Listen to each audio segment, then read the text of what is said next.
Hello everyone, welcome back to our channel smiley Swathi. Hi అండి అందరికీ. అందరూ ఎలా ఉన్నారు? బాగున్నారని అనుకుంటున్నాను. నేను కూడా చాలా బాగున్నాను. ఇంకా నా ఛానల్ని ఎవరైనా చూస్తూ సబ్స్క్రైబ్ చేయకపోతే ప్లీజ్ సబ్స్క్రైబ్ చేయండి, లైక్ చేయండి, షేర్ చేయండి.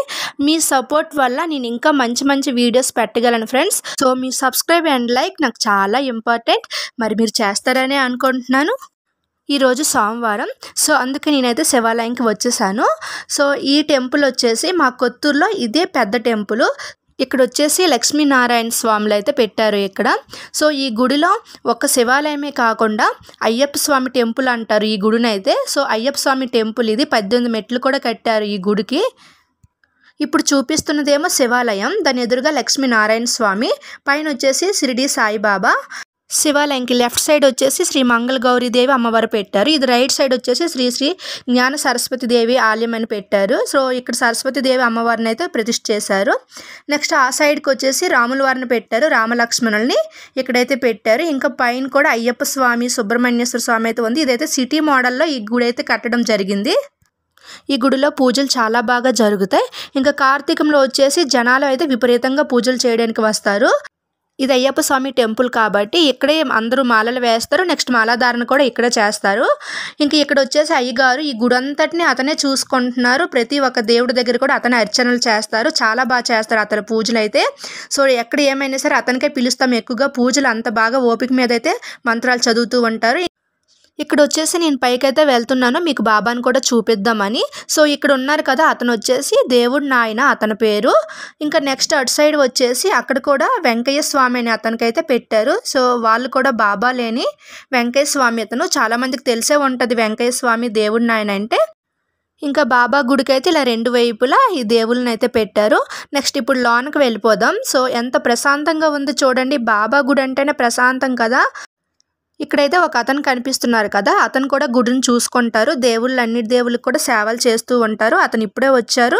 ప్రతి ఒక్క దేవుడికి వెళ్ళి తాళాలు అయితే తీస్తున్నారు, గుడికి తాళాలు తీస్తున్నారు. సో ఇక్కడ కనిపించేవి మీ అందరికీ తెలిసేవంటే పాదకులు అంటారు కదా. సో ప్రతి ఒక్క బాబాలు కూడా పాదకాలు అయితే ఇక్కడ పెట్టారు. వాటికి కూడా పసుపు కుంకాలు వేస్తూ పూజలు చేస్తూ ఉంటారు. ఇంకా బాబాకి ఇటువైపుల దత్తాత్రేయుడు ఇంకా గణేశుడిని అయితే పెట్టారు. సో ఇక్కడికి వచ్చేసి ఇంకా బాబాకి పల్లకి ఉంటుంది కదా. సో ఆ పల్లకి ఇది దేవుళ్ళకి ఎందులో పెట్టి పల్లకిలో తిప్పుతుంటారు కదా. సో పల్లకి ఇక్కడ వచ్చేసి ఊయల. ఆ ఊయలలో కూడా కొన్ని బాబాలు అయితే పెట్టారు. సో దత్తాత్రేయుడు పటం, ఇంకా నెక్స్ట్ ఏదో బాబాలు ఉన్నాయి. సో బాబాలు అయితే పెట్టారు. పైనుండి చూస్తే అలా ఉంది గుడి. ఇప్పుడు ఇది వచ్చేసి అయ్యప్ప స్వామి టెంపుల్. సో పైన వచ్చేసి ఒక సైడ్కి బాబా, ఒక సైడ్ అయితే అయ్యప్ప స్వామి ఉంటారు. సో అయ్యప్ప స్వామికి ఇంకా తాళాలు తీయలేదు. ఇక్కడ వచ్చేసి రాఘవేంద్ర స్వామి. నెక్స్ట్ అయ్యప్ప స్వామికి లెఫ్ట్ సైడ్లో వచ్చేసి సుబ్రహ్మణ్యేశ్వర స్వామి అయితే ఉన్నారు. రైట్ సైడ్కి వచ్చేసి గణేష్ స్వామికి అయితే పెట్టారు. సో వాళ్ళ ముగ్గురు అన్నదమ్ములు కదా, అయ్యప్ప స్వామి, సుబ్రహ్మణ్యేశ్వర స్వామి ఇంకా గణేశుడు. వీళ్ళు ముగ్గురు అన్నదమ్ములు కాబట్టి అలా పెట్టారు. నెక్స్ట్ అయ్యప్ప స్వామి ఎదురుగా గంట స్తంభం అనేది ఉంటుంది. సో గంట స్తంభం దగ్గర ఆ అంకులు అయితే అలా ప్రదక్షిణాలు చేస్తున్నారు. ఇంకా అయ్యప్ప స్వామికి 18 మెట్లు కూడా కట్టారు. సో అందుకోసమే ఇక్కడ మాలాధారణ కూడా చేస్తూ ఉంటారు. అన్ని గుళ్ళకి తాళాలు తీసి డోర్స్ అయితే ఓపెన్ చేస్తున్నారు. సో నేను ఇప్పుడు మీకు అయ్యప్ప స్వామి దర్శనం కూడా మీకు చూపిస్తాను. సో మీరు కూడా మా ఊరు అయ్యప్పని మీరు కూడా దర్శించుకోండి. సో అయ్యప్ప స్వామి ఎలా ఉన్నారో చూడండి. ఇంకా ఎంత చక్కగా కూర్చున్నారో కదా అభయహస్తంతో. మా హస్బెండ్ వచ్చేసి ప్రతి ఇయర్ కూడా వీలైనంత వరకు మాల అయితే వేస్తూ ఉంటారు.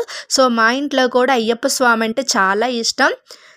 మాకు కార్తీకంలో అయితే ఈ గుడిలో అయ్యప్ప స్వాములతో నిండుగా కలకల్లాడుతూ ఉంటుంది. అందరూ మాలలు వేసి ఈ గుడిలోనే సేద తీర్చుకుంటారు అయ్యప్పలు అయితే.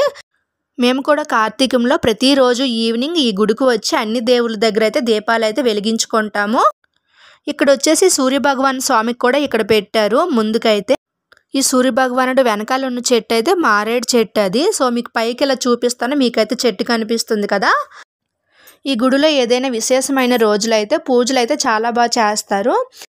ఇంకా సైడ్కి వచ్చేసి కూడా ఏదో గుడి అయితే కడుతున్నారు. అక్కడ ఏ దేవుడిని పెడతారో ఏంటో మరి. ఇంకా పూజలు అవుతున్నాయి శివాలయం దగ్గర కూడా. ఇంకా వస్తూనే ఉంటున్నారు ఎవరో ఒకరు. అంటే చాలా లేట్ టైం అయినా సరే ఎవరో ఒకరు వెళ్తూనే ఉంటున్నారు. ఈ గుడి వచ్చేసి బయట నుంచి అయితే ఇలా ఉంటుంది. ఇంకా ఇక్కడ సైడ్కి వచ్చేసి భోజనశాల కూడా ఉంటుంది. ఏదైనా ప్రత్యేకంగా పూజలు జరిగేటప్పుడు అయితే భోజనాలు పెడుతూ ఉంటారు కదా. సో అక్కడైతే పెడుతూ ఉంటారు. ఇంకా గుడి నుంచి వచ్చేసరికి అయితే ఎండ బాగా తగిలింది. సో ఇక్కడైతే కొబ్బరి బొండం కొట్టించుకుంటున్నాను నేనైతే కొబ్బరి బొండం తాగుదామనేసి. నేను వీడియో తీస్తున్నానని ఆ అక్క అయితే నవ్వుతుంది.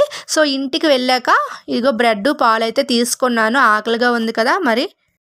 ఇంకా మధ్యాహ్నం లంచ్ అయ్యాక కాసేపు రిలాక్స్ అయ్యేసి ఈవినింగ్ టైంకి అయితే ఇలా బయటికి వచ్చాను పూజ సామాన్లు తీసుకుందామనేసి. ఎందుకంటే మా ఊర్లో రేపు వారాలు చేస్తారు. వారాలంటే 1 ఇయర్కి ఒకసారి అయితే చేస్తారు. అమ్మవార్లకి మా ఊర్లో ఎంతమంది అమ్మవార్లు ఉంటే అమ్మవార్లకి అయితే ముర్రాట వేస్తాము. ముర్రాట వేసి పాయసం అవి తీసుకెళ్తాం కదా.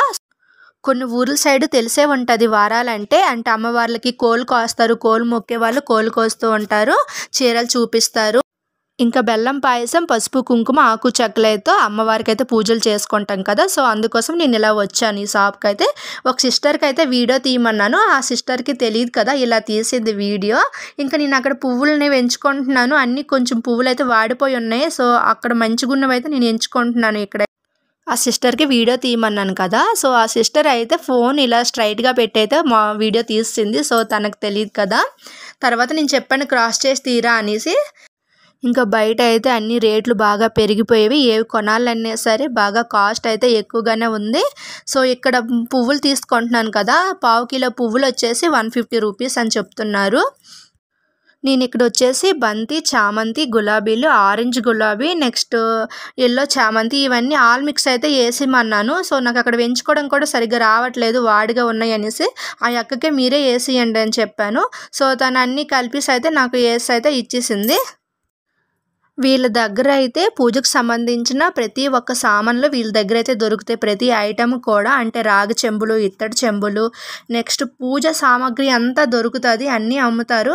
మా కొత్తూరులో స్టార్టింగ్ వీళ్ళ షాప్ ఒక్కటే ఉండేది. వీళ్ళకి బిజినెస్ కూడా చాలా బాగా అయ్యేది. బట్ ఇప్పుడు వీళ్ళ షాప్ చూసి పక్క వాళ్ళ షాపులు కూడా సేమ్ బిజినెస్లో పెట్టేశారు. బట్ ఎవరి దగ్గరికి వెళ్ళే కస్టమర్స్ వాళ్ళ దగ్గరికి వెళ్తూ ఉంటారు కదా. నేనైతే ఎప్పుడు ఈ అక్క దగ్గర తీసుకుంటాను. నేను రెగ్యులర్ కస్టమర్ని కాబట్టి నాకైతే కాస్ట్ కొంచెం తగ్గించే వేస్తుంది. ఇక్కడ వచ్చేసి శ్రావణ మాసంకి అయితే ఈ ఐటమ్స్ చాలా బాగుంటాయి. మీకు కూడా ఇప్పుడు చూపిస్తాను నేను ఐటము. ఇవైతే పేరెంటాలకి పలదానాల్లో పెట్టడానికి అయితే చాలా బాగుంటుంది కదా. పసుపు కుంకుమ దీనిలా వచ్చాయి. చాలా బాగున్నాయి వాటికి వచ్చే డిజైన్స్ అవన్నీ అయితే. ఇంకా ఇంటికైతే వచ్చేసాను. సో చూసారు కదా ఫ్లవర్స్. నేను తీసుకున్న ఫ్లవర్స్ ఆల్ మిక్స్ ఫ్లవర్స్ ఇవి 150 రూపీస్ అయ్యావండి. ఇవైతే నేను రేపైతే 5 అమ్మవార్ల దగ్గరికి అయితే వెళ్ళాలనుకుంటున్నాను. సో అందుకోసం 5 కొబ్బరికాయలు, డజన్నర అరటిపళ్ళు, ఈ ఫ్లవర్స్, నెక్స్ట్ పాయసం కోసం బెల్లం, ఆకు చెక్క అయితే నేను తెచ్చుకున్నాను. పూజ సామాన్లు అయితే తెచ్చుకున్నాను. కానీ ఇప్పుడైతే చాలా పనులు ఉన్నాయి. ఎందుకంటే రేపు వారాలు కదా. సో ఇల్లు మొత్తం శుభ్రం చేసుకొని అలికి ముగ్గులు పెట్టాలి ఇప్పుడు అయితే. సో ఇది వచ్చేసి మా పూజా రూమ్. నేనైతే ఇల్లు మొత్తాన్ని శుభ్రంగా ఒత్తుకున్నాను. ఇప్పుడు ఇక్కడ వచ్చేసి నేను ముగ్గు వేసుకుంటాను. మా పూజా రూమ్ చూడండి ఎంత చీకటిగా ఉంది. నైట్ టైం అయిపోయింది కదా. సో అందుకు కనిపించదు సరిగ్గా. ఫస్ట్ అయితే పూజా రూమ్లోనే నేనైతే పసుపు వాటర్ వేసి అయితే ముగ్గు పెట్టుకుంటున్నాను. ఆల్రెడీ చూసారు కదా కింద పెయింట్తో ముగ్గు ఉంది. అదైతే మొత్తం ఊడిపోయింది. ఎక్కువగా పూజా రూమ్ కడిగి ముగ్గులు వేయడం వల్ల అలా పెయింట్ అంతా ఊడిపోయింది. సో అందుకోసం నేను పసుపు వేసి మళ్ళీ ముగ్గు వేసుకుంటున్నాను. ఇక్కడైతే మా చిన్నోడికి వీడియో తీయమన్నాను. వాడైతే బద్ధకంగా తీస్తున్నాడు నాకు ఆ వీడియో. నెక్స్ట్ ఇక్కడ ముగ్గు అయిపోయినాక నేను బయటకైతే వచ్చాను. మా మెయిన్ ద్వారాల దగ్గర అయితే ముగ్గులు వేసుకోవడానికి. ఈ మెయిన్ ద్వారంకి వచ్చేసి పెయింటింగ్ ముగ్గులు అయితే అస్సలు వేయలేదు. ఈ ఇల్లు కట్టినప్పటి నుంచి అయితే అసలు పెయింటింగ్ ముగ్గులే వేయలేదు. పసుపు పెయింటింగ్ రాసి అలా వదిలేశారు. సో నేను ఎప్పుడు ఇలా పసుపు రాసి మొత్తం ద్వారం మొత్తానికి అయితే ముగ్గులు వేస్తూ ఉంటాను. ఇప్పుడు కొంచెం కష్టంగా ఉంటుంది కాబట్టి నేను కూడా అనుకుంటున్నాను పెయింటింగ్లు తెచ్చి ముగ్గు వేసిస్తే జస్ట్ బొట్లు పెట్టేవచ్చు. ఇలా ముగ్గులు వేసుకుంటూ కూర్చోవలసిన అవసరం ఉండదని. ఎందుకంటే ఒక్కొక్కసారి బాగా నైట్ అయిపోతుంది ముగ్గులు అన్నిటి దగ్గరలు వేసేటప్పటికైతే. సో మనకు మెయిన్ ద్వారంకి కళాగుండాలంటే పెయింటింగ్ ముగ్గులు తప్పనిసరిగా వేసి వాటి మీద లైట్గా పసుపు రాసి ఏదో ముగ్గులు అయితే వేసేస్తాను కదా. సో అందుకోసం అలా ఆలోచించాను. నెక్స్ట్ ఇక్కడ నేను ముగ్గులు పెట్టేటప్పుడు కూడా చాలా లేట్ అయిపోయింది. బాగా నైట్ టైం అయిపోయింది. 10 o'clock అయ్యి ఉంటుందని అయితే అనుకుంటున్నాను. ఇంకా ద్వారానికి 2 వైపులా పద్మ ముగ్గులు అయితే వేసుకున్నాను. ఇందాక పూజా సామాగ్రి కొనడానికి వెళ్ళేటప్పుడు అక్కడ ముగ్గులు అచ్చులైతే చూసి తీసుకొని అక్కడే మర్చిపోయి తొందరలో వచ్చేసాను. మళ్ళీ వెనక్కి వెళ్ళి తెచ్చుకున్న ఓపిక లేక ఇంట్లో పని ఎక్కువగా ఉందని మరి వెళ్ళలేదు. ఇంకా పని అంతా అయ్యేసరికి అయితే ఈ టైం అయ్యింది. సో ఫ్రెండ్స్ చూసారు కదా ఈవేళ వీడియో. మరి రేపు ఎక్కడెక్కడికి వెళ్ళి ఏమేమి పూజలు చేస్తానో మీకైతే వీడియో తీసి పెడతాను. ఓకే ఫ్రెండ్స్, నా ఛానల్ మీకు నచ్చినట్లయితే సబ్స్క్రైబ్ చేయండి, లైక్ చేయండి. Thank you for watching. Bye.